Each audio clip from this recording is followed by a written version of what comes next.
This is the story of a man in Brazil called both vigilante and monster, Pedro Rodrigues Filho, better known as Pedrinho Matador, Pedrinho the Killer. Officially 71 confirmed deaths. Unofficially, he himself claimed over 100. But this isn't just the story of a serial killer. It's the story of a country, of a system that failed, of a cycle of violence that begins long before the first crime, and of a question nobody wants to ask.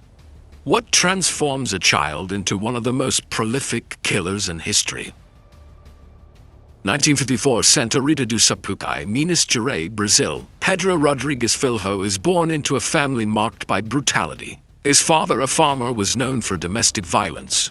His mother, 8 months pregnant, was beaten during one of their fights. The blow to her belly caused a hematoma in the fetus's skull, an injury that Pedrinho would carry for the rest of his life. Neurologists suggest this cranial trauma may have affected his brain development, but there are no certainties. Only a childhood that began with pain. At age 11, Pedrinho was already working the streets. His father was accused of stealing food from the farm where he worked. The accusation was false, but he lost his job, and the family fell into absolute poverty. Pedrinho, enraged, decided to find the real thief, and he did, the town's vice-mayor. Without hesitation, Pedrinho grabbed his grandfather's shotgun and fired. At 11 years old, he had committed his first homicide. At 18, Pedrinho met Maria Aparecida Olympia. She was everything he didn't have: kindness, stability, hope. But Maria was murdered by a rival gang, and something inside Pedrinho broke permanently. He stormed the party where the killers were, alone, armed only with a knife. 7 men were killed that night. Police arrived to find Pedrinho sitting among the bodies, covered in blood, motionless. It was there that Pedrinho Matador was born. Pedrinho had a code: he didn't kill innocents, at least not in his mind. Rapists, drug dealers who sold to children, family murderers. He saw himself as an executioner, an avenger. Someone doing the work justice wouldn't do. But who decides who deserves to die? And when you cross that line, can you ever come back? 1973, Pedrinho is arrested, but the violence doesn't stop. Inside the Brazilian prison system, he becomes a legend. More than 47 inmates were killed by him. Gang leaders, rapists, serial killers. He hunted inside the prison walls, and the guards themselves let him. Some say it was convenience, others that it was fear. Pedrinho became an unofficial tool of the system. 1974. Pedrinho discovers that his father, the man who beat his mother, was arrested for killing her. He requested a transfer to the same prison, and when he finally found him, he stabbed him 22 times, tore out his heart, and bit into the organ. Later, in an interview, he said, "I ate his heart because he didn't have one."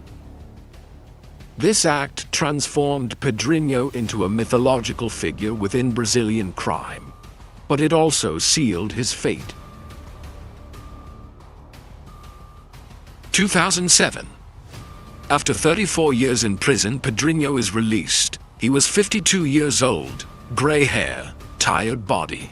He converted to Christianity, became a public figure, created a YouTube channel where he talked about violence and redemption. Many believed him, others never forgave. But Pedrinho carried something no conversion could erase: the weight of 100 lives.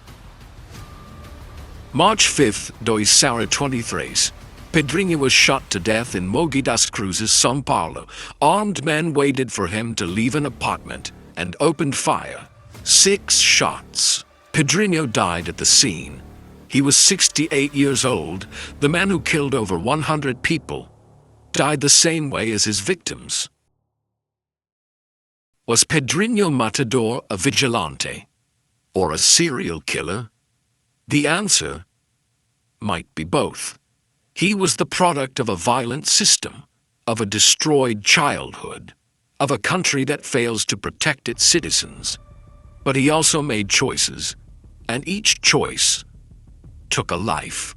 Pedrinho's story forces us to face uncomfortable truths about violence, about justice, and about what happens when a human being decides to be the judge, the jury, and the executioner.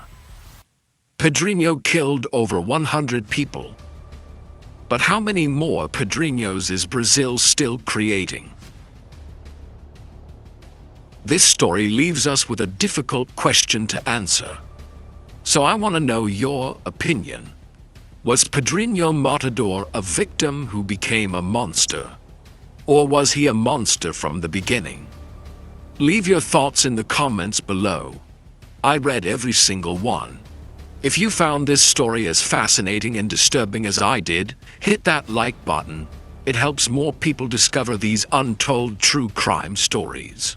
And if you want more deep dives into the darkest corners of criminal history, subscribe and turn on notifications so you never miss an episode.